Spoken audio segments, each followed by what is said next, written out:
একটা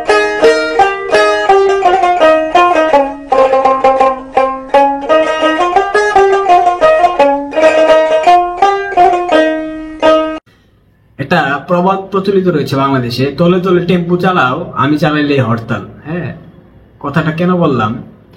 আপনারা ভারতের পতাকাকে পায়ের নিচে পদদলিত করবেন, অসম্মান করবেন, আর ভারত আপনাদের দূতাবাসে হামলা করলে সেটা তীব্র নিন্দা জানাবেন। যদিও ভারতবর্ষের পক্ষ থেকে ক্ষমা চাওয়া হয়েছে, ত্রিপুরার যে বাংলাদেশ দূতাবাস রয়েছে সেখানে তারা বিক্ষুব্ধ জনতা হামলা চালিয়েছিল, সেটার জন্য তারা দুঃখ প্রকাশ করেছে। আপনারা ভারতীয় পতাকা পদদলিত করেছে এবং বাংলাদেশের শীর্ষস্থানীয় একটা বিশ্ববিদ্যালয় শিক্ষা প্রতিষ্ঠান বুয়েটে, এছাড়াও আরো অন্যান্য বাংলাদেশের প্রত্যেকটা ক্যাম্পাসে আমরা দেখতে পেয়েছি গত 7 দিনে ভারতীয় পতাকা কিভাবে পায়ের নিচে ফেলে তারা পৈশাচিক আনন্দ উপভোগ করেছে। এছাড়াও ইসরায়েলের পতাকাকে পায়ের নিচে ফেলা হয়েছে, মার্কিন যুক্তরাষ্ট্রের পতাকাকে পায়ের নিচে ফেলে অসম্মান করা হয়েছে। ভাই, একটা মানুষ যদি সর্বোচ্চ খারাপ হয়, মানে এর থেকে বেশি খারাপ হওয়া যাবে না, মানে খারাপের সর্বোচ্চ পর্যায়ে থাকে, তারপরেও সেই মানুষটা কিন্তু তার দেশের জাতীয় পতাকা, জাতীয় সঙ্গীত, অন্য কোনো রাষ্ট্র বা অন্য কোনো রাষ্ট্রের মানুষ যদি অসম্মান করে, তার অন্তরে আঘাত লাগে, তার গায়ের ভিতর কাঁপন দিয়ে ওঠে, তার গায়ে কাঁটা বিঁধে যায়, তার গায়ের লোমগুলো দাঁড়িয়ে যায়। ভারতবর্ষ ঠিক একই।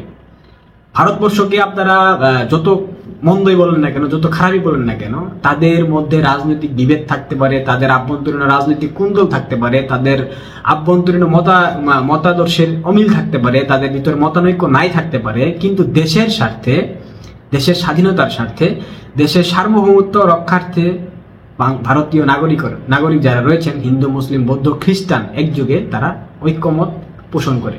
এবং প্রধানমন্ত্রী শেখ হাসিনা যখন ভারতে অবস্থান করেন, সেই সময় ভারতের প্রত্যেকটা রাজনৈতিক দল কেন্দ্রীয় সরকারকে তাদের লিখিত প্রস্তাবনা দিয়েছিলেন যে শেখ হাসিনাজি ভারতে অবস্থান করবে, এই বিষয়ে তাদের কোনো প্রকার দ্বিধা, দ্বন্দ্ব কিংবা দ্বিমত নেই।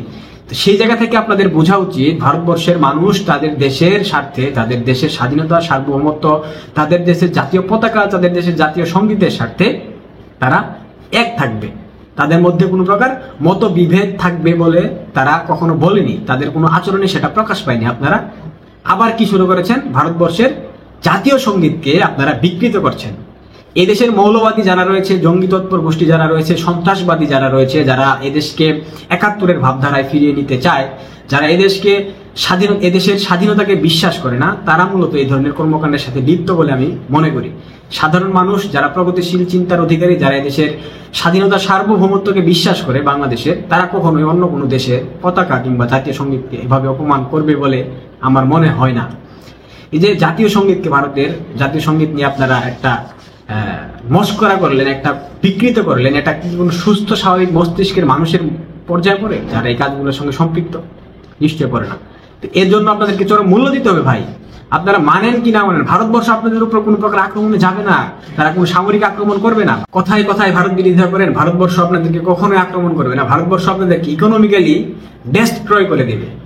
ভারতবর্ষ আপনাদেরকে এই যে বহির্বিশ্বের সাথে আপনাদের যে বাণিজ্যিক সম্পর্ক, কূটনৈতিক সম্পর্ক, এই সম্পর্কগুলো এমন ভাবে ক্ষতিগ্রস্ত করবে, আপনারা বিচ্ছিন্ন হয়ে যাবেন রাষ্ট্র হিসাবে। বাংলাদেশ যে একটা মানচিত্রে, পৃথিবীর মানচিত্রে একটা রাষ্ট্র, সেই রাষ্ট্র হিসাবে আপনারা কূটনৈতিকভাবে বিভিন্ন রাষ্ট্রের সাথে, যে রাষ্ট্রগুলোর সাথে সম্পর্ক না থাকলে আপনারা দেশ পরিচালনা করতে পারবেন না, সেই রাষ্ট্রগুলোর সাথে আপনারা বিচ্ছিন্ন হয়ে যাবেন। পাকিস্তান যারা নিজেরা খেতে পারে না, তারা নাকি বাংলাদেশকে সামরিক সহায়তা করবে, পারমাণবিক ক্ষেপণাস্ত্র দিবে ভারতকে আক্রমণ করার জন্য। কত বড় নির্বোধ আপনারা, সেই কথায় আপনারা লাফাচ্ছেন। তো পাকিস্তানের যদি এত সামর্থ্য থাকতো, পাকিস্তানের সাথে তো ভারতের দীর্ঘদিন থেকে শত্রুতা, তো পাকিস্তান কেন সরাসরি ভারতকে এতদিন আক্রমণ করেনি? এই সিম্পল বিষয়টা যদি আপনাদের মগজের মধ্যে না ঢুকে, না প্রবেশ করে, তাহলে আপনাদেরকে বুঝিয়ে কোনো লাভ নাই, কোনো প্রকার লাভ নাই। তো যাই হোক, আপনারা ভারত বিরোধিতা করেন। এই যে ভারতের যারা সেনা কর্মকর্তা রয়েছে শীর্ষস্থানীয়, তারা ইতিমধ্যে মোদী সরকারকে প্রচন্ড চাপ দিচ্ছে বাংলাদেশের উপর অ্যাকশন নিতে। কেন নরেন্দ্র মোদীজি এখনো অ্যাকশন নিচ্ছেন না? এবং ভারতের যে রাজনৈতিক দলগুলো রয়েছে, আভ্যন্তরীণ রাজনৈতিক দল, প্রত্যেকটা দল তাদের ঐক্যমত প্রকাশ করেছে বাংলাদেশের বিরুদ্ধে অ্যাকশন নিতে। এবং দিল্লি জামে মসজিদের যে ইমাম সাহেব, উনি তো মুসলমান। বাংলাদেশে যারা এই ধরনের অপতৎপরতা চালাচ্ছে, তারা তো মৌলবাদী গোষ্ঠী, তারা তো ইসলামিক সন্ত্রাসবাদী। তাদের বিপক্ষে দিল্লি মসজিদের ইমাম, উনি সাচ্চা মুসলিম, উনি কিন্তু বিবৃতি দিয়েছে। এবং বাংলাদেশ আওয়ামী লীগের কর্মী সমর্থকদের উপর যে হামলা চালানো হচ্ছে, নির্যাতন, নিপীড়নের শিকার করা হচ্ছে, অবৈধ মামলা দিয়ে জেলে ভরা হচ্ছে, এই বিষয় নিয়েও তিনি তার বিবৃতিতে উল্লেখ করেছেন। আপনারা যদি এখনো না বুঝেন যে ইন্ডিয়া ভারতবর্ষ আপনাদেরকে কি করতে পারে, আপনাদেরকে এক ঘরে করে দিতে পারে, ভারতের পেটের মধ্যে অবস্থান করে আপনারা ভারতবর্ষকে উত্তপ্ত করবেন, তাদেরকে উস্কানি দিবেন, সেটা ভারতবর্ষ মেনে নেবে, তা কোনোভাবে হবে না। আপনাদেরকে এমন অ্যান্টিবায়োটিক দেবে ভাই, within 1 or 2 month Donald Trump 20 তারিখে হোয়াইট হাউসে বসার পর আপনাদেরকে এমন অ্যান্টিবায়োটিক দেবে ভারত, এমন অ্যান্টিবায়োটিক দেবে যে অ্যান্টিবায়োটিকের জ্বালায় আপনারা জ্বলে পুড়ে মরে ছারখার বিচ্ছিন্ন হয়ে যাবেন। আপনারা আদৌ এই দেশে সার্ভাইভ করতে পারবেন কিনা, বাংলাদেশে যারা রয়েছেন সেই নিয়ে যথেষ্ট শঙ্কা থেকে যায়। আমরা তো বাংলাদেশে অবস্থান করছি না, কিন্তু আমাদের অনেকেই পরিচিত যারা রয়েছেন, তারা ভাই বন্ধু যারা রয়েছেন, তাদের একটা দুর্বিষহ অবস্থার মধ্য দিয়ে যেতে হবে। আপনাদের অপকর্মের দায় পড়বে এই সাধারণ খেটে খাওয়া মানুষের উপর, যারা কোনো দলমতের পক্ষে নাই, যারা এদেশের স্বাধীনতা সার্বভৌমত্বকে বিশ্বাস করে, মুক্তিযুদ্ধের চেতনাকে ধারণ করে, তারা বিপদে পড়বে আপনাদের এই অপকর্মের কারণে। এই জায়গা থেকে বের হয়ে আসেন দ্রুত, এসে দেশটাকে গঠন করে সুন্দর মতো বিদায় নেন। সেই ক্ষেত্রে দেশের জন্য মঙ্গল হবে বলে আমি মনে করি। ভালো থাকেন, সুস্থ থাকেন, নিরাপদে থাকেন।